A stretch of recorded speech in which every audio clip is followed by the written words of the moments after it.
የእንግሊዝ ክለቦችን የሚያፋጥጠው እጅግ በጣም ተጠባቂው የዩሮፓ ሊግ የፍጻሜ ጨዋታ በዛሬው ዕለት የሚከናወን ይሆናል። እንግዲህ በክለቦች የውድድር መድረክ ላይ ሁለተኛ እርከን የሚሰጠው የዩሮፓ ሊግ የፍጻሜ ጨዋታ በሁለት እጅግ አስከፊ የሚባል የውድድር ዘመንን ዶሜስቲክሊ በአገር ውስጥ ያሳለፉ ሁለት የፕሪሚየር ሊግ ክለቦችን ማለትም ማንቸስተር ዩናይትድ እና በቶተንሃም መካከል የሚከናወን ነው የሚሆነው። ሁለቱም ክለቦች ከዚህ በፊት ይህንን ዋንጫ ከፍ አድርገው ማሳካት ችለዋል። የሰሜን ለንደኑ ክለብ ቶተንሃም እንደ አውሮፓውያን አቆጣጠር በ1972 እና በ1984 ያኔ የዩሮፒያን ካፕ እየተባለ በሚጠራበት ሰዓት ላይ ይህንን ዋንጫ ከፍ አድርገው አሳክተዋል። ከ40 ዓመታት በፊት ነው እንግዲህ ለመጨረሻ ጊዜ ይህንን ዋንጫ ያሳኩት። እንዲሁም ማንቸስተር ዩናይትድ ከ8 ዓመት በፊት በ2016-2017 የውድድር ዘመን በፖርቹጋል አሰልጣኝ ጆዜ ሞሪኒዮ ስር ዋንጫውን ከፍ አድርገው ማሳካታቸው የሚታወስ ጉዳይ ነው። የዘንድሮው የዩሮፓ ሊግ የፍጻሜ ጨዋታ በሰሜናዊቷ የስፔን ክፍል ውስጥ በምትገኘው ቢልባኦ ከተማ ከ50,000 ደጋፊዎች በላይ መያዝ በሚችለው ሳን ማሜስ ስቴዲየም ላይ የሚከናወን ይሆናል። በሊጉ በርካታ ጨዋታዎችን በመሸነፍ ወደ ታችኛው ሊግ የወረዱት ሶስቱ ክለቦች ይታወቃሉ። ትራክተር ቦይስ፣ ኢፕስዊች ታውንን ጨምሮ ሳውዛምፕተንና ሌስተር ሲቲ ማለት ነው። እነዚህ ሶስት ክለቦች ባይኖሩ ኖሮ በፕሪሚየር ሊጉ ወራጅ ቀጠና ውስጥ የነበሩ ቡድኖች ናቸው ዛሬ እንግዲህ በዩሮፓ ሊግ የፍጻሜ ጨዋታ የተገናኙት። ብዙዎች በተለይ ከነዚህ ሶስት ከወረዱት ክለቦች ብቻ ሻል ብለው ነው የሚገኙት ዩናይትድና ቶተንሃምና እጅግ በጣም አስከፊና እጅግ በጣም ደካማ እንቅስቃሴን ያሳዩበትን የውድድር ዘመናቸውን ለመታደግ እንዲሁም በአቋራጭ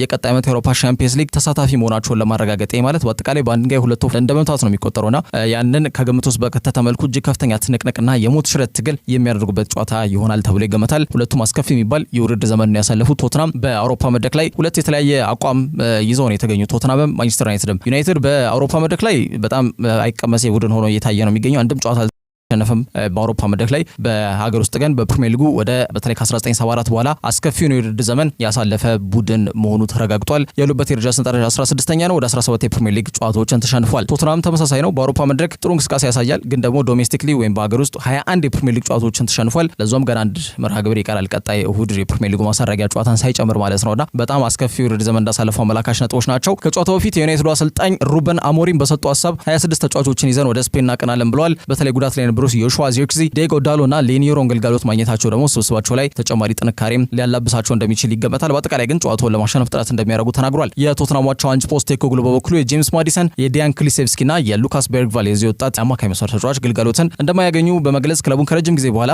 ዋንጫውን እንዲያሳካ ለማድረግ የቻሉትን ሁሉ እንደሚያደርጉ ተናግረዋል ማለት ነው። ይህን ጨዋታ በመሃል አልቢትነት የሚመራው ጀርመናዊ ዳኛ ፌሊክስ ዙዋየር ነው። ከ2012 ጀምሮ በፊፋ ተቀባይነት በማግኘት ጨዋታዎችን ሲዳኝ ቆይቷል። የ43 ዓመቱ ጀርመናዊ ዳኛ በዚህ ዓመት ፓርክ ዴ ፕሪንስ ላይ የተደረገውን የፓሪስ ሴን ጀርሜንና የአርሰናል የግማሽ ፍጻሜ ጨዋታን ጨምሮ 7 የቻምፒየንስ ሊግ ጨዋታዎችን ዳኝቷል። ፌሊክስ ከዚህ በፊት በ2023 እንግዲህ ክሮኤሽያን ከስፔን ጋር ያገናኘው የኔሽንስ ሊግ የፍጻሜ ጨዋታን በመሃል ዳኝነት እንደበራ የሚታወቅ ጉዳይ ነው። ዛሬ እንግዲህ በባስክ ግዛት ቢልባኦ ሜዳ ላይ በሆነው ሳን ማሜስ የሚደረገውን የዘንድሮውን የአውሮፓ ሊግ የፍጻሜ ጨዋታ እንዲመራም በአውሮፓ እግር ኳስ አወዳዳሪ አካል ተመርጧል ማለት ነው። ይህ ዳኛ አወዛጋቢ ነው። እንደ አውሮፓውያን አቆጣጠር በ2005 ከጨዋታ መመቻት ከዚህ ከማች ፊክሲንግ ጋር በተያያዘ ዳኛ ሆኖ እንደዚህ አይነት ቅሌት ውስጥ ወድቆ ለ6 ወር ከዳኝነት ታግዶ የነበረ ዳኛ ነው። በአጠቃላይ 15 ኪሎ ግራም ነው የሚመዝነው የዩሮፓ ሊግ የፍጻሜ ዋንጫው ማለት ነው። በአጠቃላይ ከሻምፒየንስ ሊግም ሆነ ከኮንፈረንስ ሊግ እንዲሁም ከሱፐር ካፕ ከየትኛውም የዋንጫ ክብር ከፍተኛ ክብደት ያለው እንግዲህ ዋንጫ ነው። እንግዲህ የዩሮፓ ሊግ የዋንጫ ክብር ማለት ነው። ብሩኖ ፈርናንዴዝ ወይስ ደግሞ የቶተንሃሙ ሶን ሄንግሚ ማን ይሄንን በጣም ትልቅ ክብደት የሚመዝነውን የዩሮፓ ሊግ የዋንጫ ክብርን ከፍ አድርገው ያሳካል የሚለው ጉዳይ በእግር ኳስ ቤተሰቡ እጅጉን ይጠበቃል። ቶተንሃም ከማንቸስተር ዩናይትድ ምሽት 4 ሰዓት ሳን ማሜስ ስቴዲየም ላይ ይገናኛሉ።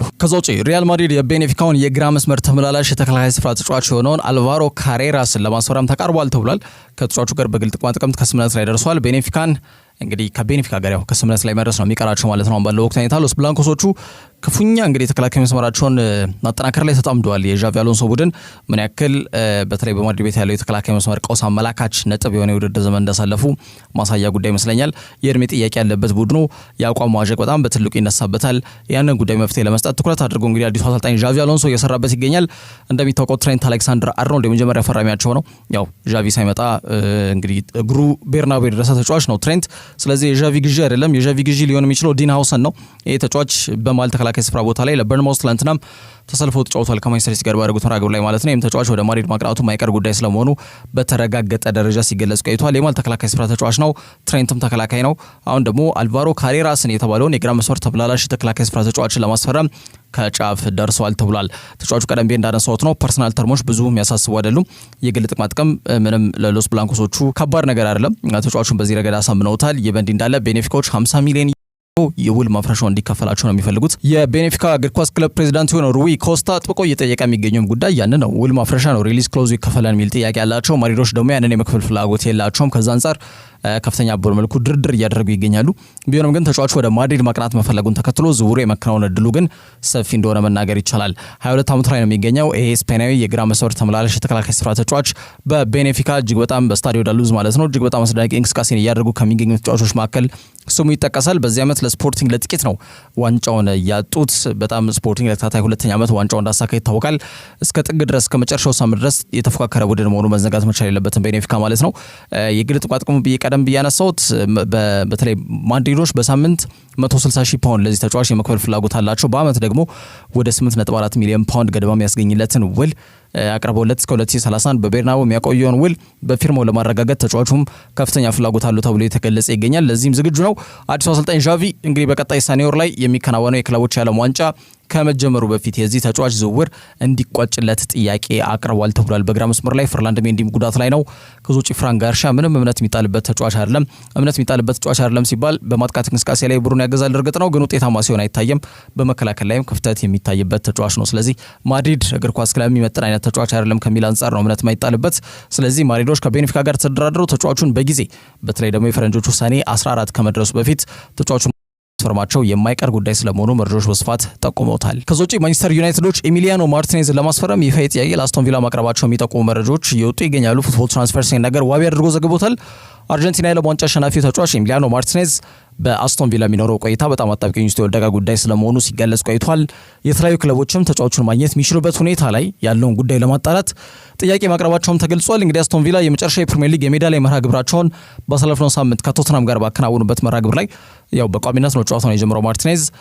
ጨዋታውን ሲጠናቀቅ ግን በእንባ ታጅቦ ታይቷል። ከሚስቱ ከልጆቹ ጋር በጣም እጁን እያውለበለበ በቪላ ፓርክ የመጨረሻ ጨዋታው እንደሆነ የሚያሳብቅ አይነት እንቅስቃሴዎች ታይተውበታልና ክለቡ እንደሚለቅ ፍንጭ እየሰጠ ነው እንዴ በሚል ጉዳዮችም በዚያ ደረጃ ላይ ሀሳቦች ሲሰነዘሩ እንደነበረ አይዘነጋም። አሰልጣኙ ኡናይ ኤምሬም ስለ ተጫዋቹ ሁኔታ ምንም ያውቀው ነገር እንደሌለ ተናግሯል። በተለይ መጨረሻ ጨዋታው ይሁን አይሁን እኔ ምንም ላቅ አልችልም ብሎ የተናገረው አሰልጣኙ ኡናይ ኤምሬና ምንጫቸው ከወደ አርጀንቲና የሆኑ ዘገቦች እንደሚጠቁሙት ከሆነ የካታሎኑ ክለብ ባርሴሎናና የፕሪሚየር ሊግ ክለብ ማንቸስተር ዩናይትድ ማርቲኔዝን የቡድናቸው ቁጥር 1 ግብ ጠባቂ እንዲሆን ፍላጎት አሳይቷል። ለዚህም የተጫዋቹን ካምፕ ኮንታክት አድርጓል ወይም ደግሞ ተጫዋቹን የሚመለከታቸው አካላት ጋር ከዚህ ጉዳይ ጋር በተያያዘ ነገሮችን ስለመክፈታቸው ነው መረጃዎች እየወጡ የሚገኙት ማለት ነው። አንድሬ ኦናና ላይ የሚታየው ክፍተት በግልጽ በተለይ በዚህ ውድድር ዘመን ደግሞ ፍጥጥ ብሎ ታይቷል። ዩናይትዶች ይህንን ክፍተት ሳይጠግኑ ቀጣዩን የውድድር ዘመን ይጀምራሉ ተብሎ አይገመትምና ሊጉን በደንብ ወደሚያውቀው ግብ ጠባቂ ፊታቸውን አዙሯል ተብሎ እየተገለጸ ይገኛል። ባርሴሎና በኩላቸው ቁጥር 1 ግብ ጠባቂያቸው ማርክ አንድሬ ተር ስቴገን በተደጋጋሚ የሚያጋጥማቸው ጉዳቶች በዚህ ውድድር ዘመን ላይ ካታ ጨዋታዎችን ተሰልፎ እንዳይጫወት አድርጎታል። እሱም ደግሞ ተክቶ በተለይ የገባው ፖላንዳዊው ሼዝኒ ደግሞ ጓንቱን ከሰቀለበት ወርዶ ነው ባርሳን እያገለገለ የሚገኘው። በአጠቃላይ ተጫዋቹ በተለይ ከእግር ኳስ ራቀ ከተባለ በኋላ በድጋሚ እንግዲህ ባጣቆየን ሲሆን ነው እንግዲህ ባርሴሎናዎች እድሉን ሲያመቻቹለት ድጋሚ ያው እግር ኳስ ስራ ነው፣ ስለዚህ ወደ ስራ የተመለሰው ማለት ነውና ከሰቀለበት ጓንቱን ወርዶ ባርሳን እያገለገለ ይገኛል። እርግጥ ጥሩ በሆነ መልኩ እያገለገላቸው ይገኛል፣ ግን የአጭር ጊዜ መፍትሄ ነው ሼዝኒ። ከዛ ጋር በተያያዘ ኤሚሊያኖ ማርቲኔዝን ለማስፈረም ፍላጎት እንዲያሳዩ ምክንያት ከሆኑ ጉዳዮች መካከል ይጠቀሳሉ ተብሎ የተገለጸ ይገኛል። ክለቡ አስቶን ቪላ ግን ለማርቲኔዝ ምንም አይነት ጥያቄ እስካሁን እንዳልቀርበላቸው ተናግሯል። አርጀንቲና የግብ ጠባቂ እስከ 2029 በቪላ ፓርክ ጸንቶ እንዲቆይ የሚያስገድደው አይነት ኮንትራት እንዳለው ይታወቃል። ተጫዋቹን እያነጋገሩ ይገኛሉ። እነዚህ ክለቦች ግን አስቶን ቪላን በይፋ ተጫዋቹን ለማስፈረም የዝውውር ጥያቄ እስካሁን ያቀረበ ክለብ የለም የሚሉም ጉዳዮች ናቸው በስፋት ከኤሚሊያኖ ማርቲኔዝ ጋር እየወጡ የሚገኙት። ይህ የዓለም ዋንጫ አሸናፊ ተጫዋች ነው። የትኛውም ክለብ ቢገባ ያንን የግብ ጠባቂ ቦታ ላይ በተለይ የፊፋም የአመቱ ምርጥ ግብ ጠባቂ በሚል ዘርፍ ላይ ማለት ነው በአውሮፓ ደረጃም ይህንን ክብሮችን አሳክቷል። ኤሚሊያኖ ማርቲኔዝ የዓለም ዋንጫ ማሸናፊ መሆኑ ደግሞ ትልቅ ግባት ሆኖለታልና በአጠቃላይ የትኛውም ክለብ ቢሄድ የትኛውም ክለብ የሚፈልገው አይነት ግብ ጠባቂ ነው ኤሚሊያኖ ማርቲኔዝ። ዘመኑን የዋጀ አይነት ግብ ጠባቂ ከመሆኑ ጋር በተያያዘ ማለት ነውና እውነት ክለቡን ይለቃሉ ወይ የሚሉት ጉዳዮችም ጎን ለጎን ሀሳቦች እየተሰነዘሩ ይገኛሉ። በቀጣይ የማርቲኔዝ ጉዳይ ምን መልክ ይኖረዋል የሚለው ጉዳይ ይጠበቃል። ከዛ ውጪ ጣሊያናዊው የአርሰናል የግራ መስመር ተመላላሽ የተከላካይ ስፍራ ተጫዋች ነው ሪካርዶ ካላፊዮሪ በአርሰናል ቤት ባለው ቆይታ ደስተኛ መሆኑን ተናግሯል። ተጫዋቹ ባለፈው ክረምት ቦሎኛ ለቆ አርሰናል መቀላቀሉ አይዘነጋም። ግን በዚህ ዓመት በተለያዩ ጊዜያቶች ላይ ቢሆንም 5 ጊዜ ጉዳቶች አጋጥመውታል። በጣም ቁልፍ ባሉ ትልቅ መርሃ ግብሮችም አልፈውታል። የተጫዋች ከቶተናም ጋር ከሊቨርፑል ጋር የተደረጉ መርሃ ግብሮች ላይ መሰለፍ አልቻለም። እንደሚታወቀው በጣም ለጉዳት ተጋላጭ የሆነ ተጫዋች መሆኑን በዚህ ዓመት እንኳን እያሳየ ይገኛል። በአንድ ዓመት 5 ጊዜ ጉዳት አጋጠመው ተጫዋች ነው። ይሄ ጉዳይ በስፋት ኢንጁሪ ፕሮን የሆነ ተጫዋች መሆኑን ገና ሮማ ቤት እያለም በጣም ኢንጁሪ ሪከርዶች እንዳሉት ወይም ደግሞ የጉዳት ሪከርዶች የሚከተሉት ተጫዋች መሆኑን በጣም ሲገለጽ ቆይቷል። በተለይ ደግሞ ዝውውሩን ከማከናወኑ በፊትም ይሄ ጉዳዩ ሲወጡ እንደነበር የሚታወቅ ጉዳይ ነው። በመጣበት እግሩ ወደ ጣሊያን በውሰት ሊመለስ ይችላል የሚሉ መረጃዎች ደግሞ ሲወጡ ቆይቷል። በዋናነት በዋናነት ስሙን ከኤሲ ሚላን ጋር የሚያያይዙት የጣሊያን ሚዲያዎች በጣም በስፋት የሪካርዶ ካላፊዮሪን ስም ከሳንሲሮ ቡድን ጋር በተለይ ከሚላን ጋር ከሮሳኔሪዎቹ ጋር ሲያያይዙት መቆየታቸው አይዘነጋምና በተጫዋቹ ሁኔታ ላይ የተለያዩ ዘገባዎች ሲዘገቡ ቆይተዋል። ለንደን ሊለቅ እንደሚችል የሚጠቁሙ መረጃዎች ሲናፈሱ ቆይተዋል። ጣሊያናዊ የግራ መስመር ተመላላሽ ተከላካይ ስፍራ ተጫዋች ሆነው ሪካርዶ ካላፊዮሪ ከጣሊያናዊ ጋዜጠኛ ጂያንሉካ ዲማርዞ ጋር ቆይታ አድርገው ነበርና በመድፉ ቤት በጣም ደስተኛ መሆኑን ተናግሯል። ተጫዋቹ አርሰናልን መልቀቅ አስቦት አርሰናልን መቀላቀል አስቦት የወሰነው ውሳኔ ነው እንጂ ምንም የሚቆጨው ነገር እንደሌለም አያይዞ የተናገረበት አጋጣሚ ያለ። ካላፊዮሪ በመጀመሪያ ዓመቴ ላይ ነው የምገኘው። በጣም ዓለማችን ፈታኝ ሊግ ላይ ነው ያለሁት። ራሴን ያየሁበት ነው። ራሴንም የገመገምኩበት የውድድር ዘመን ሆኖ አልፏል። በቀጣዩ ዓመት ግን አሁን ዘንድሮ ካሳየሁት እንቅስቃሴ ትንሽ ውጥነት ያለው አቋም ማሳየት ይኖርብኛል ብዬ አምናለሁ ሲል ሀሳቡን ሰጥቷል። ተጫዋቹ በጣም ተሰጥኦ ያለው ጥሩ አቅም ያለው ተጫዋች ነው። በነገራችን ላይ 23 ዓመቱን ትናንትና ነው ያከበረው። ግን በጣም ጉዳት እየፈተነው የሚገኝ ተጫዋች ነውና ገና በዚህ ለጋድሜው በጣም ለጉዳት ተገላጭ የሆነ ተጫዋች ከሆነ ብዙ ርቀት ላይ ጓዝ እንደሚችል ይገመታልና ተጫዋቹ ከጉዳት ነፃ ሆኖ ማገልገል ከቻለ ለሚኬል አርቴታ ትልቅ መሳሪያ እንደሚሆን ይገመታልና በአርሰናል እግር ኳስ ክለብ ባለው ወይም ደግሞ በክለብ ውስጥ ባለው ቆይታ ደስተኛ መሆኑን ካላፊዮሪ ተናግሯል። ከዛ ውጪ የቦሩሲያ ዶርትመንዱ ጂሚ ጊትንስን ለማስፈረም አርሰናልና ቼልሲ ያደረጉት የሚገኘው ፉክክር ከፍተኛ በሆነ መልኩ እንደቀጠለ ይገኛል የሚሉ መረጃዎች እየወጡ ነው። የዚህ ተጫዋች መዳረሻ የት ይሆናል? በጣም ከሚጠበቁ የመጪው ክረምት የዝውውር መስኮት መወያያና መነጋገሪያ ርዕሰ ጉዳዮች መካከል አንዱና ዋነኛው ነው። የቦሩሲያ ዶርትመንድ ክለብ ቴክኒካል ዳይሬክተር የሆነው ግለሰብ ደግሞ በተለይ ጂሚ ጊትንስ ክለቡ ሊለቅ የሚችልበት እድል አለ የሚል ሀሳብ መናገሩ ደግሞ ተጫዋቹ በቃ በይፋ ክለቡ እንደሚለቅ ማረጋገጫ የተሰጠበት ጉዳይ ነው ብለው በርካታ ሚዲያዎች እንዲዘግቡት ያስገደደ ነጥብ ሆኗል። 21 ዓመቱ ላይ የሚገኘው የክንፍ አጥቂ መስመር ተጫዋች በግራ በኩል ነው የሚሰለፈው። በሲቲና በቼልሲ አካዳሚ ተጫውቶ አልፏል። ብዙ ጊዜ እንግሊዝ ውስጥ ያሉ ተጫዋቾች በተለይ የራሳቸውን አቅማቸውን ለማጎልበት የሚጠቀሙት ደግሞ ምርጫቸው የሚያደርጉት ሊግ የጀርመን ሊግ ነው። በዋናነት ደግሞ ዶርትመንድ መዳረሻቸው እንደሆነ ይታወቃል። በተደጋጋሚ የበርካታ ክለቦች በጣም አቅማቸው የሚያጎለብቱበት ትክክለኛው ክለብ ዶርትመንድ እንደሆነ ይታወቃልና ተጫዋቹ በቼልሲና በሲቲ አካዳሚ ካለፈ በኋላ ወደ ጀርመን አቃቶ በዶርትመንድ ቤት እየተሰለፈ ይገኛል። ታዲያ ሁለቱም ክለቦች የክንፍ አጥቂ መስመራቸውን ለማጠናከር የተጫዋቹ ፈላጊ ነው ብቅ ብሏል። ሁለቱ የለንደን ከተማ ክለቦች ማለት ነው፣ ቼልሲና አርሰናል። እንግሊዛዊ ተጫዋች በተለይ ደግሞ በዘንድሮ በጣም ተለዋጭ በሆነው ቡድን ቦሩሲያ ዶርትመንድ ውስጥ የመሰለፍ እድልን ወጣ ገባ በሆነ መልኩ እያገኘ ይገኛል። በተለይ በፊት አሰልጣኝ የነበረው ሳሂ ነው። አሁን ደግሞ ኒኮ ኮቫች ነው ቡድኑ የያዘው እንደሚታወቀውና በተለይ በሜዳ ላይ እንቅስቃሴዎቹ ወጥነት ባይኖራቸውም ግን የመሰለፍ እድልንም ወጥነት ባለው መልኩ እዚህ ክለብ ውስጥ አይደለም የሚያገኘው። በሚያገኛቸው ውስን የመሰለፍባቸው ጊዜያቶች ላይ ግን ልዩነት ለመፍጠር ከፍተኛ ጥረት የሚያደርግ ተጫዋች ነው። በአርሰናል ቤት ያው ቡካዮ ሳካ በጉዳት ባልተሰለፈባቸውና እረፍት ባደረገባቸው ጨዋታዎች ላይ የማጥቃት እንቅስቃሴያቸው በጣም ሲመናመን ተመልክተናል። ኤታን ዋኔሪ በቡካዮ ሳካ ቦታ ላይ ከሚነሳ ይልቅ የማርቲን ኦዴጋርድ የ10 ቁጥር ቦታ ላይ ሲጫወት ይበልጥ የተሻለ ምቾት የሚሰማው ተጫዋች ሆኖ ታይቷልና ያ ደግሞ ይበልጥ የቡካዮ ሳካና የጋብሪኤል ማርቲኔሊ ቦታ መታደስ መቻል እንዳለበት አመላካሽ ነጥብ ነው። ይበልጥ መድፈኞቹን ነገር በሚገባ ለመቅረፍ ተስፋ ያለውና ረጅም ጊዜ ግልጋሎት ሊሰጥ የሚችል ተጫዋች ማስፈረም እንደሚጠበቅባቸው ተረድቷል። በዚህ የዝውውር መስኮት ላይ አርሰናል በዋናነት የሚያስፈርማቸው ተጫዋች መካከል አንድ አጥቂና አንድ ክንፍ አጥቂ መስመር ተጫዋች ይሆናል ተብሎ ነው የሚገመተው። እንደነ ዳርመሽ በተለይ ስካይ ስፖርቱ ጋዜጠኛ ጨምሮ በርካቶች አርሰናል ከ100 ሚሊዮን ፓውንድ በላይ በዚህ የዝውውር መስኮት ወጪ እንደሚያደርጉ ማረጋገጣቸው አይዘነጋምና ሚኬል አርቴታ አንድ ተጫዋች ብቻ እምነት እዛ ተጫዋች ላይ ጥሎ መንቀሳቀስ ዋጋ አስከፋይ ጉዳይ መሆኑን እስካሁን እንግዲህ ባለፉት 2 ዓመታት በደንብ የተረዳበት ጉዳይ ይሆናል ተብሎ ይገመታል። የሳካን ጫና የሚቀንስ ተጫዋች ማርቲኔሊ የሚያሳየውን ወጣ ገባ አቋምን ከፍተኛ በሆነ መልኩ ከግምት በመክተት ማለት ነው ቡድኑን ከዛ ሊገላገል የሚችል ተጫዋች ስብስቡን ሊቀላቀል እንደሚገባው እንግዲህ አምኖበታል ተብሎ የተገለጸ ይገኛል። የምዕራብ ለንደኑ ክለብ ቼልሲ በኩላቸው በተለይ ማጥቃት እንቅስቃሴያቸው ላይ በርካታ አማራጮች እንዳላቸው ይታወቃል። በጣም ልዩነት ያላቸው እንዲሁም ደግሞ የተለያየ አቅም ክህሎት ባለቤት የሆኑና የስብስብ ጥልቀታቸውም ላቅ ያለ ክለብ እንደሆነ ይታወቃል። ቼልሲዎች ግን አሰልጣኝ ኤንዞ ማሬስካን እንጀት ያራሰ ተጫዋች ያለ አይመስልም አሁን ባለው ሁኔታ። ምክንያቱም አሁንም በዝውውር መስኮቱ ላይ ይህንን ክንፍ መስመር ለማጠናከር ነው ከፍተኛ ጥረት እያደረጉ የሚገኙት። በዚህ ሂደትም የአርሰናል ሁነኛ ተፎካካሪ ሆነው ጂሚ ጊትንስን የቀድሞ ተጫዋቻቸውን ለማስፈረም ፍላጎት አላቸው ተብሎ የተገለጸ ይገኛል። እንግዲህ ቡድኑ የግራ መስመር ማጥቃት እንቅስቃሴ ላይ አይናቸውን ያሳረፉበት ተጫዋች ነው። ይህንን ተጫዋች ለማስፈረም በርካታ የፕሪሚየር ሊግ ክለቦች ሌሎችም እንደ ኒውካስልን ጨምሮ ቶትናም ፍላጎት ቢያሳድሩም ቼልሲና አርሰናል ናቸው ፍክክሩን እየመሩ የሚገኙ ተብሏል። የዚህ ተጫዋች መዳረሻው ለንደን ነው፣ ምንም ጥያቄ የለውም። ግን ወደ የትኛው የለንደን ክፍል ይሆናል?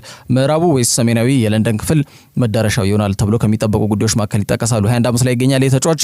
ጊትንስ ክለቡን ለመልቀቅ ወስኗል።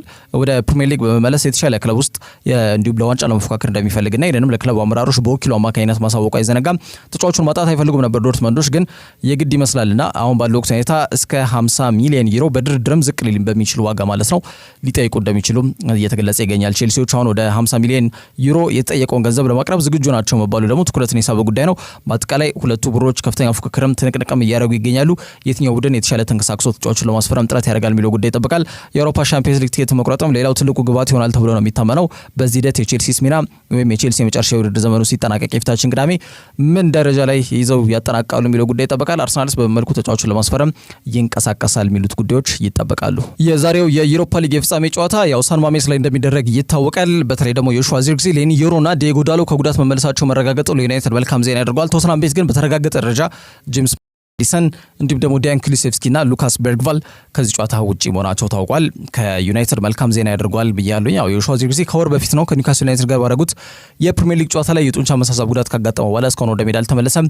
ሩበን አሞሪም ከዚህ በፊት የሕክምና ክፍል ሪፖርቱ የሚያመላክተው ተጫዋቹ ከውድድር ዘመኑ ውጪ መሆኑ ነውና ስለዚህ ተጫዋቹን መልሰን በሙሉ ጤንነት እናገኘዋለን ብለን አልጠበቅንም ሲሉ ሀሳብ ሰጥቷል።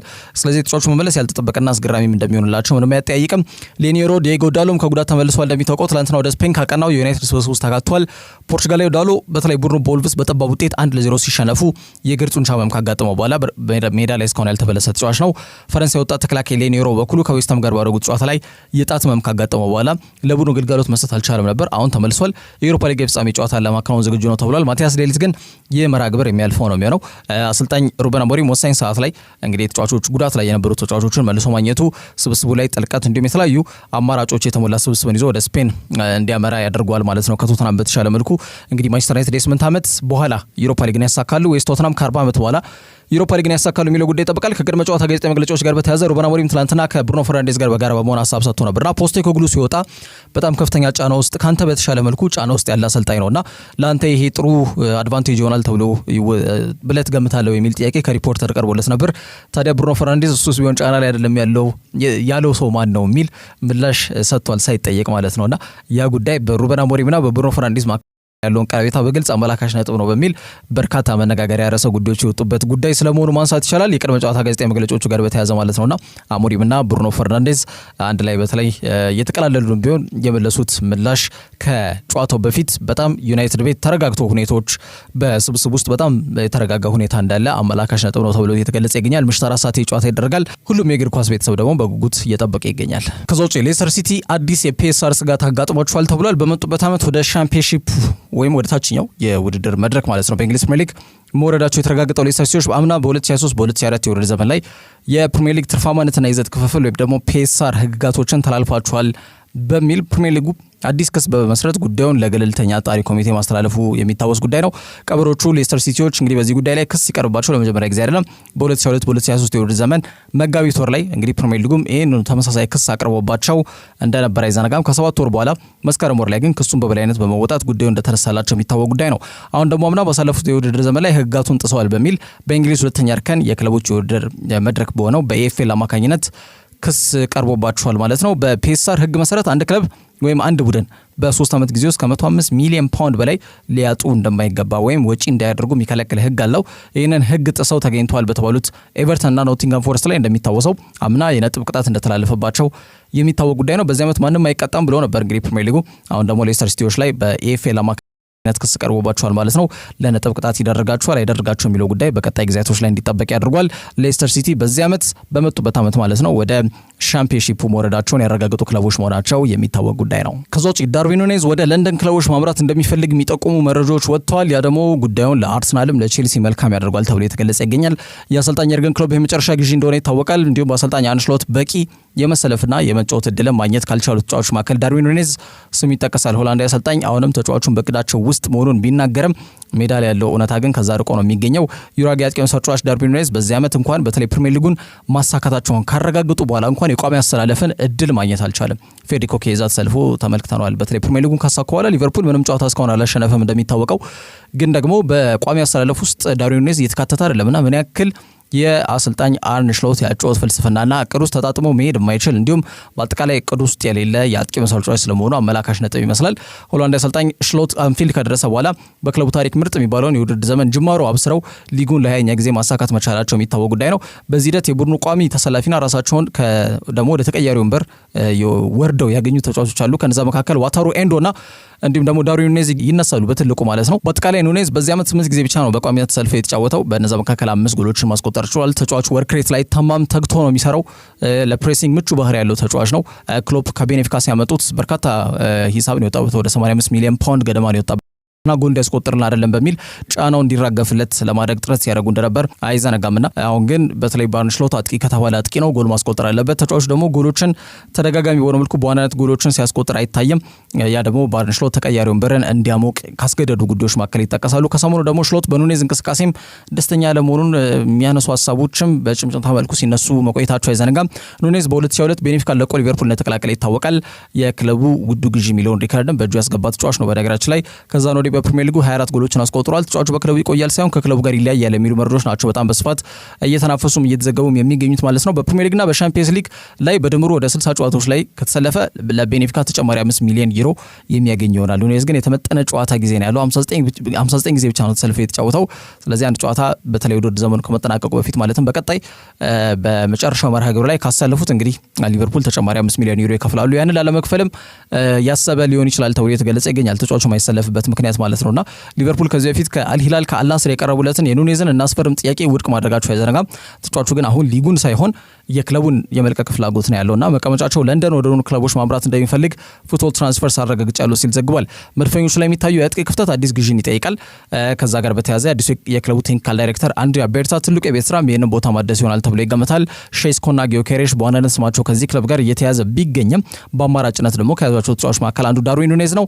የስብስብ ጥልቀትና ጥራትን መሰረት ያደረገ መልኩ የዝውውር ጉዳዮቻቸውን በዛ አቅጣጫ ያስኬዱታል ተብሎ ከታሰበ ኑኔዝን ማስፈረም አንዱ ግብዓት ይሆናል ተብሎ ይገመታል። ስለዚህ በቀጣይ ዩራጌ አጥቂ ስሎትን በማመን በክለቡ ጸንቶ ይቆያል ወይስ ደግሞ ክለቡን ይለቃል? ከሆነስ እንደተባለው መዳረሻው ለንደን የሚገኝ ክለብ ይሆናል ወይ የሚለው ጉዳይ እንዲጠበቅ ያድርገዋል። ከዛ ውጭ የርገን ክሎፕ ወደ አሰልጣኝነት ተመልሰው ሮማን ይረከባሉ የሚለው ዜና እንግዲህ ከእውነት የራቀ መሆኑን ወኪሉ አሳውቋል ወይም ደግሞ ይህንን መረጃ አስተባብሏል ማለት ነው።